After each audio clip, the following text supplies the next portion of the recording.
Muy buenos días, mis hermanos. Dios les guarde, Dios les bendiga. Es un honor nuevamente estar con todos ustedes, poder unirnos por medio de la tecnología. Vamos a orar para que el Señor me guíe a hacer la exposición fiel a su palabra y que la iglesia sea edificada. Amado Dios, te damos gracias por esta oportunidad nuevamente que nos das de unirnos por medio de la tecnología, Señor, que a pesar de la distancia, la Iglesia Bautista El Faro y yo estamos unidos, y que hoy, Dios, en la exposición de tu palabra, que tú puedas edificar a la iglesia, Señor. Ayúdanos cada vez más a leer, estudiar y atesorar tu palabra, Señor. Edifica tu iglesia, Señor. En el nombre de tu Hijo Jesucristo te lo pedimos. Amén. Han habido momentos en nuestras vidas en los que nos hemos preguntado ¿qué es ser cristiano? ¿Cómo podemos probar que nosotros mismos o cualquier otra persona es cristiano? ¿Dónde podemos encontrar respuestas fiables a estas preguntas? Bueno, esas son preguntas esperadas, que todos podemos esperar, preguntas naturales, pero también son preguntas muy importantes. No debo buscar respuestas a estas preguntas en otras personas, en lo que otras personas hacen o dicen, o en lo que tal denominación enseña o no enseña. No me voy a comparar con otras personas ni intentaré vivir la vida de otras personas. Debemos buscar respuestas a estas preguntas, pero debemos buscarlas donde encontremos verdades absolutas. La palabra de Dios es el lugar por excelencia para encontrar esas respuestas. Estos elementos que distinguen a los cristianos de los no cristianos, podemos llamarlos las marcas de un cristiano. La Biblia nos dice en varios lugares cuáles son esas marcas. Por ejemplo, el Señor Jesús habló de frutos. Esa es una marca. También el Señor habló de seguirlo. Esa es otra marca. El apóstol Pedro habló de santidad y de sufrimiento. También esas son marcas. Pablo habló de la fe, una marca muy fundamental. Todas estas se toman como marcas que una persona cristiana muestra. Son muestras como prueba de que una persona es cristiana, ha nacido de nuevo. He titulado este mensaje Marcas de un cristiano. El apóstol Juan también nos da varias indicaciones de esas pruebas de ser cristiano. Podemos encontrar en la primera carta de Juan, capítulo 2, algunas marcas que el apóstol describe. Por ejemplo, encontramos la marca de la obediencia en primera de Juan, capítulo 2, versículos 3 al 6. En esa misma carta, en ese mismo capítulo 2, de los versículos 7 al 11, encontramos la marca del amor cristiano. Y más adelante, en los versículos 18 al 27, encontramos la marca doctrinal. Son tres marcas que el apóstol habla en este texto del capítulo 2. La marca de la obediencia, la marca del amor cristiano y la marca doctrinal. Tres marcas indudables. Juan estaba al tanto de los falsos maestros que estaban ingresando a las iglesias con falsas enseñanzas. Por ejemplo, sabemos por medio de indubiblia.org que dice por qué Juan escribió esta carta. Dice, fue escrita para desenmascarar a los falsos maestros y para limpiar a la iglesia de las enseñanzas gnósticas, que eran totalmente anticristianas. Juan da características de los falsos, desmiente todas sus enseñanzas, todo lo hablan en el amor práctico. Estaba naciendo el gnosticismo y entrando a la iglesia, contradiciendo toda fe cristiana. En otras palabras, mis hermanos, la ocasión por la que esta carta fue escrita fue la desertación de los falsos profetas y de sus seguidores, que han cuestionado la enseñanza y la práctica de la ortodoxia de quienes han permanecido fieles a lo que desde el principio se enseñó. Entonces, Juan, por causa de esto, da unas señales para diferenciar los verdaderos de los falsos. Por esta razón escribe para enseñarles marcas que todo cristiano debe mostrar. Le habla de la marca de la obediencia, como ya les dije, en la primera de Juan capítulo 2, versículos 3 al 6, cuando dice, estas cosas os escribo para que no pequéis. Estas cosas os escribo Luego habla de la marca del amor cristiano, del versículo 7 al 11. Os escribo un mandamiento nuevo. Y después habla de la marca doctrinal en los versículos 18 al 27. Os he escrito esto sobre los que os engañan. Hoy hablaremos solamente de la marca de la obediencia. Vamos a leer el texto, este texto de 1 Juan capítulo 2, versículos del 1 al 6. Dice así la palabra de Dios. Hijitos míos, estas cosas os escribo para que no pequéis. Y si alguno hubiere pecado, abogado tenemos para con el Padre, a Jesucristo el justo. Y Él es la propiciación por nuestros pecados, y no solamente por los nuestros, sino también por los de todo el mundo. Y en esto sabemos que nosotros le conocemos, si guardamos sus mandamientos. El que dice, yo le conozco, y no guarda sus mandamientos, el tal es mentiroso, y la verdad no está en él. Pero el que guarda su palabra, en este verdaderamente el amor de Dios se ha perfeccionado. Por esto sabemos que estamos en él. El que dice que permanece en él, debe andar como él anduvo. De este texto de la carta de Juan encontramos tres elementos, como ya dije anteriormente. Tres elementos que corroboran esta primera marca, la marca de la obediencia. ¿Cuáles son esos tres elementos? El primer elemento de la marca de la obediencia que encontramos en el texto, que destaca los motivos, allí destaca los motivos de su carta. Él dice, os escribo estas cosas. ¿Para qué? Para que no pequéis. Ese es el objetivo de este texto aquí, de esta enseñanza. Aquí está uno de sus propósitos. ¿Cuál? Para que no pecaran. Los destinatarios de la carta debían leer y probarse a sí mismos sobre lo que implicaba ser cristiano. Y el primer objetivo, la primera meta del escrito era ayudarlos a identificar esa marca, la marca de la obediencia, la marca de no pecar. El primer elemento que corrobora la marca de la obediencia entonces en un cristiano es, este no peca. Ahora, es importante aclarar un poco aquí estas expresiones del apóstol Juan. Debemos dejar claro que no hay contradicción en la carta. Habla de alguien que no peca, pero yo pregunto, ¿no pecan los cristianos? ¿Hay algún cristiano que no peque? Sí, los cristianos pecan. Todos hemos pecado y seguimos pecando.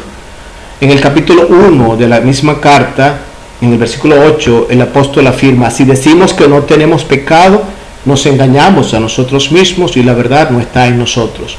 Si decimos que no hemos pecado, le hacemos a Él, hablando de Dios, mentiroso. Y su palabra no está en nosotros. Entonces, ¿de qué está hablando? Bueno, en primer lugar, no está contradiciéndose a sí mismo. Si nos fijamos en el capítulo 3, versículo 8, un poco más adelante, él dice, el que practica el pecado es del diablo, porque el diablo peca desde el principio. Ahí está la respuesta. Juan está hablando de pecar como práctica, no del pecado como algo en lo que caemos de vez en cuando, sino de la práctica del pecado, de ser recurrente. Hacerlo y volver a hacerlo. Sin un arrepentimiento, sin un cambio genuino. Juan dice en el capítulo 3, versículo 6, todo aquel que permanece en él no peca. Todo aquel que peca no le ha visto ni le ha conocido. Entonces es solo una contradicción aparente. Parece una contradicción, pero no lo es. Por lo tanto, no hay contradicción en nada de esta escritura. Entonces, la primera señal que podemos ver aquí es que los cristianos pecan, pero no hacen del pecado una práctica recurrente. Si un cristiano practica el pecado, dice la palabra de Dios, entonces no es cristiano. No ha sido salvo, transformado, regenerado. Es más, dice la palabra que tal persona es del diablo. Pero me encanta cada vez que estoy leyendo la Biblia con estas cosas negativas y de repente menciona la palabra pero. El apóstol da una de las mejores esperanzas que alguien puede tener. Dice, pero si alguno peca, tenemos a Jesucristo nuestro abogado ante el Padre. Si hemos caído en pecado, entonces lo que se debe hacer es recurrir a Jesucristo, confesarle nuestro pecado en arrepentimiento. El pecado tiene solución, el pecado tiene perdón. Recordemos que el pecado es la causa por la que Cristo vino al mundo. Algo distinto es caer en la práctica del pecado. Entonces hay un problema de base y es muy probable que no haya conversión. Es allí donde se recurre al Evangelio para alcanzar salvación del pecado y poder vivir sin esa práctica del pecado. Poder llegar a ser hijos de Dios. Ahora, hablemos un poco sobre lo que dice a continuación. Hay algo aquí que es importante saber, ¿ok? El texto dice, el Cristo, es la propiciación por nuestros pecados, pero también por los pecados del mundo entero. Ha habido por muchos años discrepancias en esta doctrina. Si Cristo murió por todos o murió por muchos, pero no por todos, ¿habría muerto Cristo solo por algunos o habría muerto por todos? ¿La expiación de Cristo está hecha para salvar al mundo entero, a la humanidad entera? ¿O está hecho para salvar una parte del mundo? ¿Por qué entonces, efectivamente hablando, no se salvan todos? ¿Por qué no van muchos al cielo? Estas son preguntas muy importantes, pero no vamos a entrar en ese tema ahora. Vamos a enfocarnos en la idea del apóstol acerca de lo que hace a una persona cristiano. Bien, luego que menciona esto, él habla de otro elemento en la marca de la obediencia. Leemos en el versículo 3, y en esto sabemos que nosotros le conocemos, si guardamos sus mandamientos. El apóstol aquí no nos está recordando nada nuevo, ya que el mismo Señor Jesucristo expresó palabras similares cuando dijo en el Evangelio según Juan 14:15, si me amáis, guardaréis mis mandamientos. Como ya se acercaba el momento de su pasión y de su muerte, aquí él les estaba diciendo a sus discípulos, cuando yo me vaya, no muestren su amor solo por el dolor o por la profesión de fe, sino por la obediencia. En otras palabras, quería decir al Señor, si obedeces todo lo que te he dicho, eso es una prueba de que realmente me amas. Esa es una señal de que eres un seguidor mío. El doctor Albert Barnes en su comentario bíblico dice lo siguiente, cito, la evidencia que tenemos de que un niño ama a sus padres es cuando ese niño está dispuesto sin vacilación, sin discutir, sin quejarse, a hacer todo lo que los padres le piden que haga.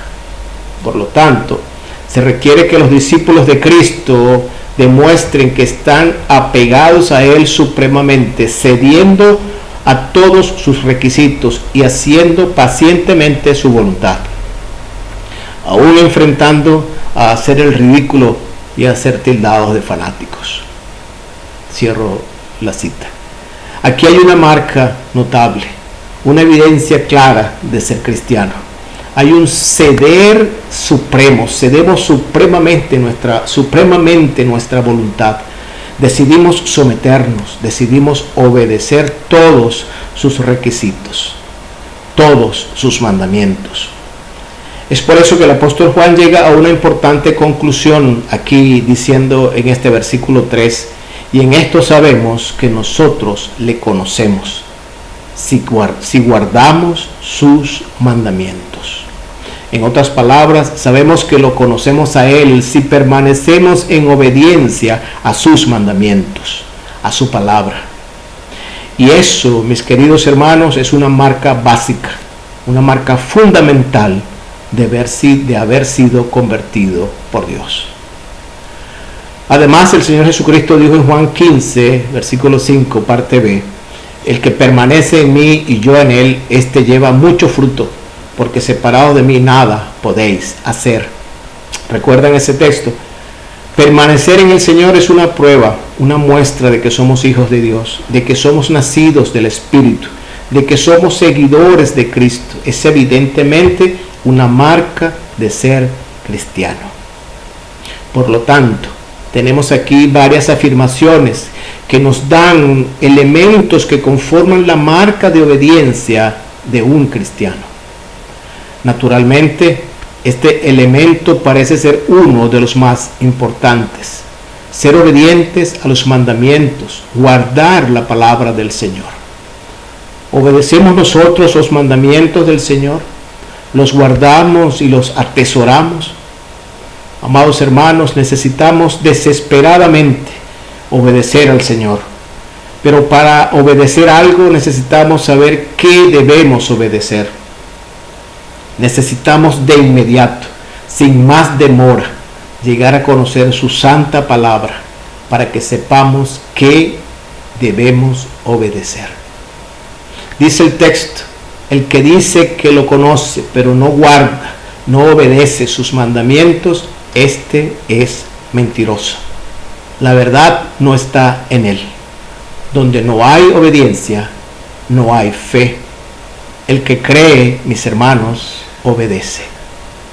Ahora, el apóstol Juan nos lleva a otro elemento de esta marca de la obediencia que debe tener todo cristiano. Dice el versículo 5: por esto sabemos que estamos en Él. Ok, ¿qué es esto de lo que Él habla de forma que sabemos que realmente estamos en Él? ¿Estamos en Cristo? Por esto sabemos que estamos en Él. Así sabemos que estamos en Él. Que el que dice que permanece en Él debe andar como Él anduvo. Wow, más claro que esto, imposible. No me parece. Cualquiera que diga que está en Cristo, pues debería andar como anduvo Cristo. Si tú dices que eres un seguidor de Cristo, debes seguir lo que Cristo, obedecer lo que Cristo dice y seguir lo que Él ha hecho, seguirlo, andar como Él anduvo. Estos mortales, todos nosotros, debemos vivir y actuar como lo hizo Cristo. Punto. No hay discusión. Ahora, para andar y actuar como lo hizo Cristo, hay que conocer a Cristo. Y aquí llegamos a un punto en que el Evangelio es sumamente crucial. ¿Quién es Cristo? ¿Qué es el Evangelio de Cristo? ¿Qué debemos saber, entender y creer cuando se trata del Evangelio de Cristo? Ahora aquí, mis hermanos, llegamos a un punto donde es obligatorio hacer un paréntesis importante.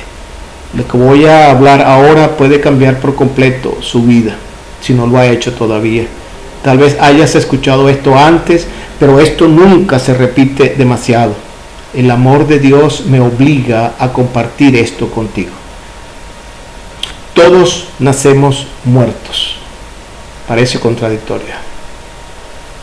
Esto es así porque el pecado entró una vez en el mundo y permanece en toda persona que ha vivido en este mundo, excepto en el Hijo de Dios, Jesucristo.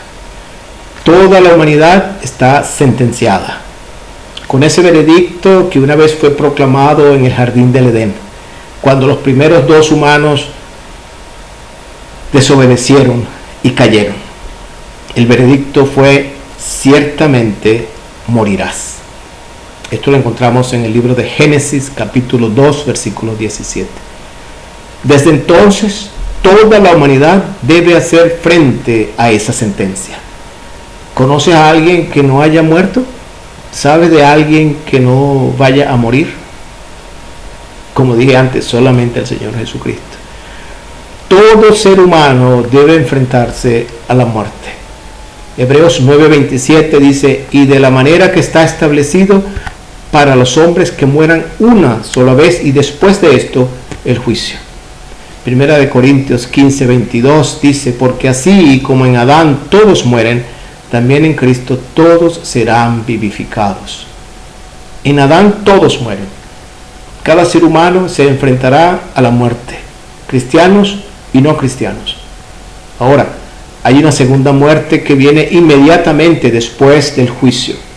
Todos tendrán que enfrentarse a ese juicio, cristianos y no cristianos. Y después de ese juicio viene el fin último. Sí, el fin último de la vida. Ahora bien, ese fin último ha sido preparado por Dios en dos destinos diferentes.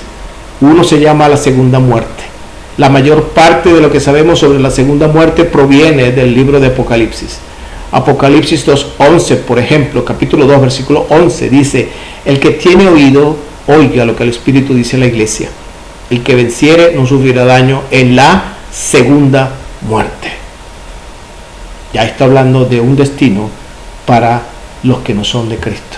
Para los que son de Cristo, dice, para los que vencieren, no verán la segunda muerte.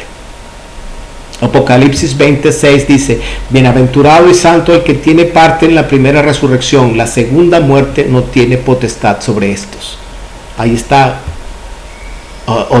otro versículo que nos habla quiénes van a ir a la segunda muerte y quiénes no. Apocalipsis 20:14 dice: y la muerte y el Hades fueron lanzados al lago de fuego. Esto es la muerte segunda. Apocalipsis 21, capítulo 21, versículo 8 dice: pero los cobardes, los incrédulos, los abominables y homicidas, los fornicarios y hechiceros, los idólatras y todos los mentirosos tendrán su parte en el lago que arde con fuego y azufre, que es la segunda muerte, la muerte segunda. Entonces, hay un destino que Dios tiene preparado.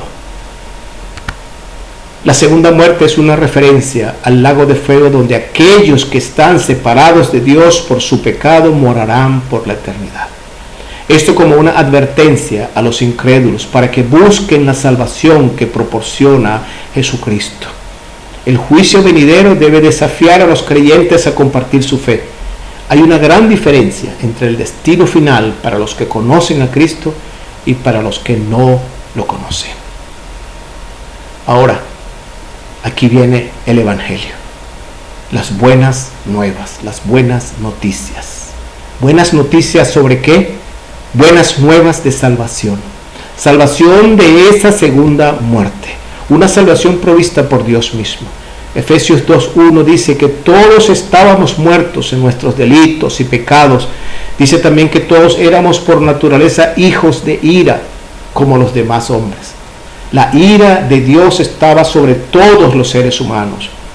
Romanos 6:23 dice: porque la paga del pecado es muerte, mas la dádiva de Dios es vida eterna en Cristo Jesús, Señor nuestro. Dios mismo proporcionó una salida, proporcionó la salvación a través de su Hijo unigénito. La humanidad puede encontrar la vida eterna. Esta vida comienza aquí en la tierra. Dios mostró misericordia. Así es, todos merecemos el infierno por el pecado de uno, Adán.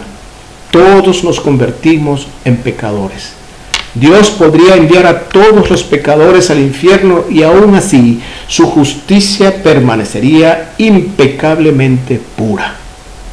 En su infinita gracia, decidió abrir una entrada, un camino para volver a Él como nuestro Padre eterno. Romanos capítulo 5, versículos 18 y 19 dice: así que como por la transgresión de uno vino la condenación a todos los hombres, de la misma manera, por la justicia de uno vino a todos los hombres la justificación de vida. Porque así como por la desobediencia de un hombre los muchos fueron constituidos pecadores, así también por la obediencia de uno los muchos serán constituidos justos.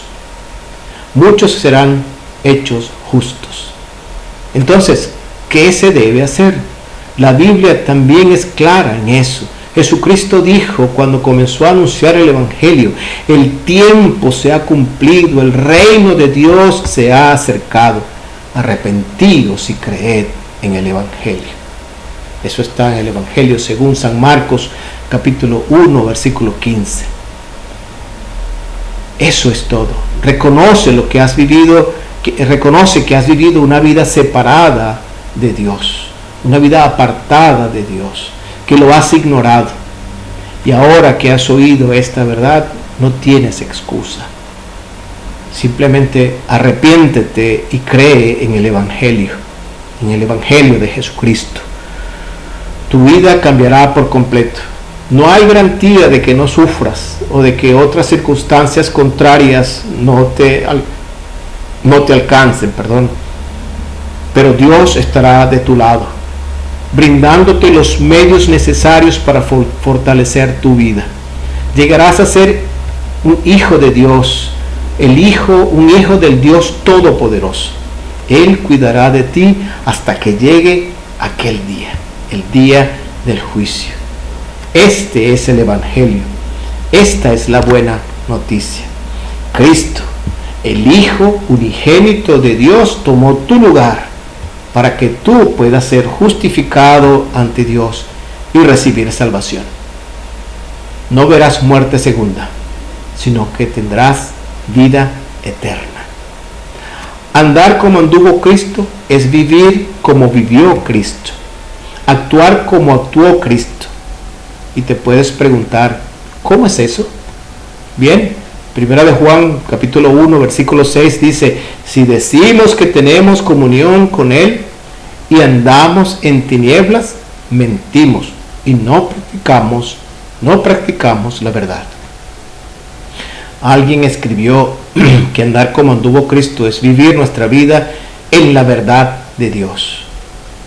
Por eso es que el que anda como Él anduvo, practica y anda en la verdad.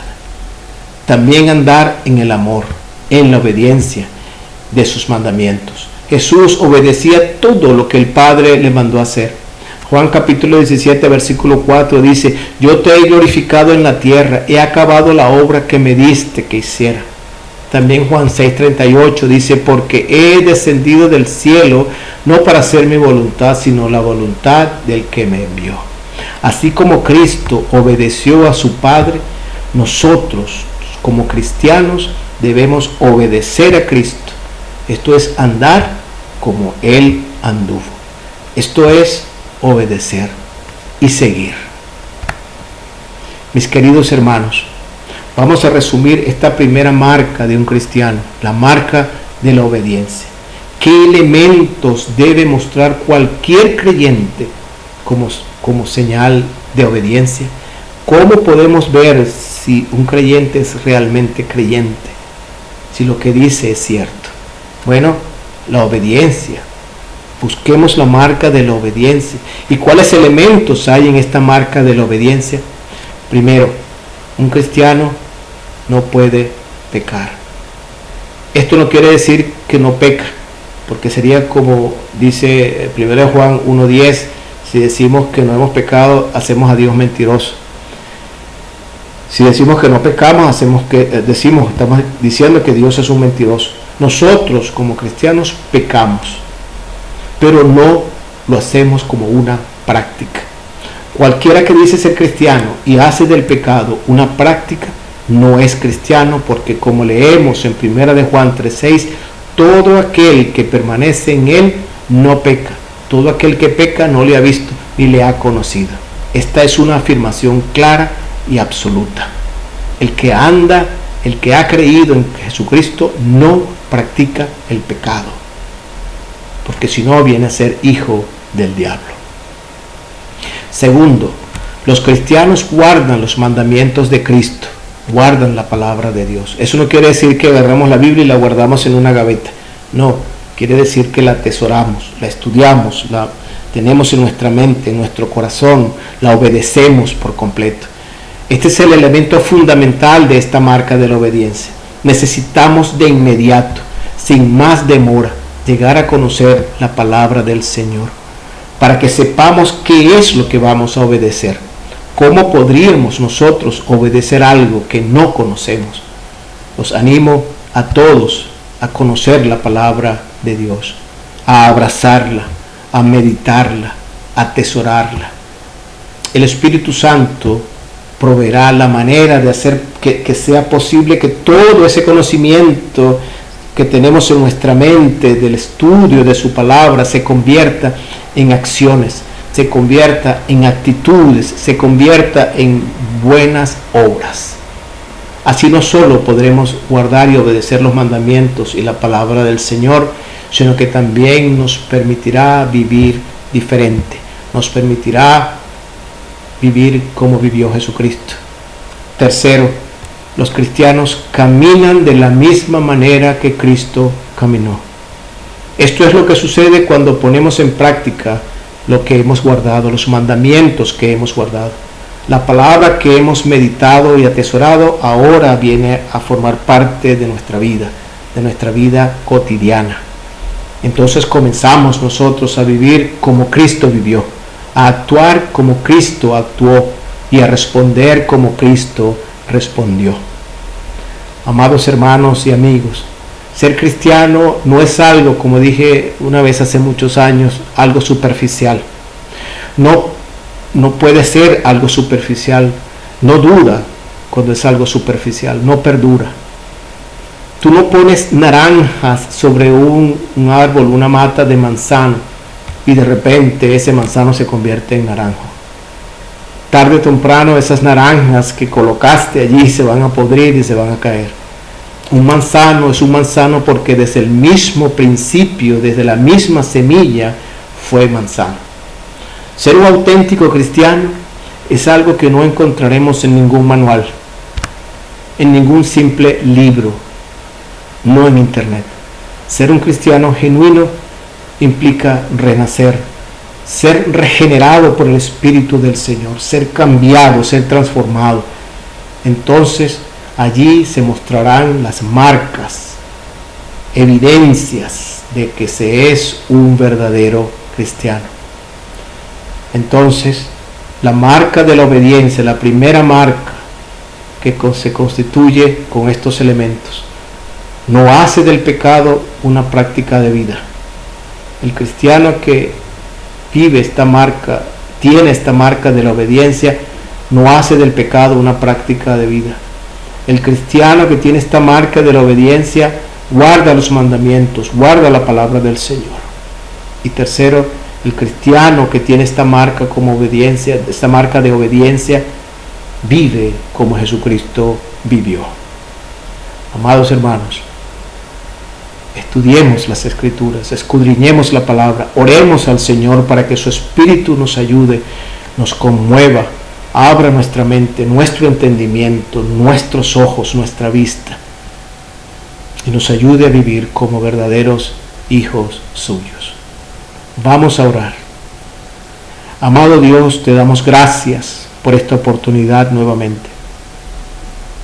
Alabo tu nombre por tu palabra, porque ella transforma. Ella es la que hace el cambio, Señor. Tu Espíritu Santo la usa para cortar, para eliminar, para cortar, para deshacer, destruir lo malo y hacer de un corazón de piedra un corazón de carne. Por eso, Dios, en este momento oramos para que tu palabra haga transformación de corazones, de almas, de vidas completas, Señor.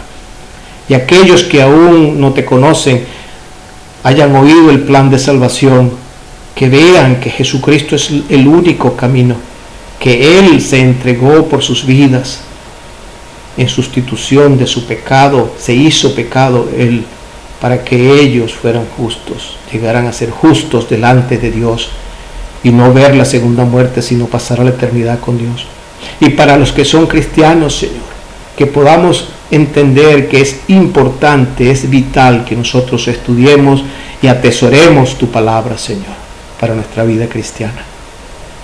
Gracias, Dios, gracias por tu palabra, gracias por esta iglesia, Señor. Edifica tu iglesia. Edifica cada alma aquí en este día, Señor. En Cristo Jesús te lo pedimos. Amén. Amados hermanos, Dios les guarde, Dios cuide sus vidas. Muchos saludos nuevamente de parte nuestra. Seguimos orando por ustedes todo el tiempo. Estamos orando por ustedes. Oramos por la iglesia El Faro con corazones contritos, para que Dios siga construyendo, constituyendo, conformando, edificando su iglesia allí en San Luis. Un abrazo, les amamos entrañablemente, esperamos vernos pronto. Dios les guarde.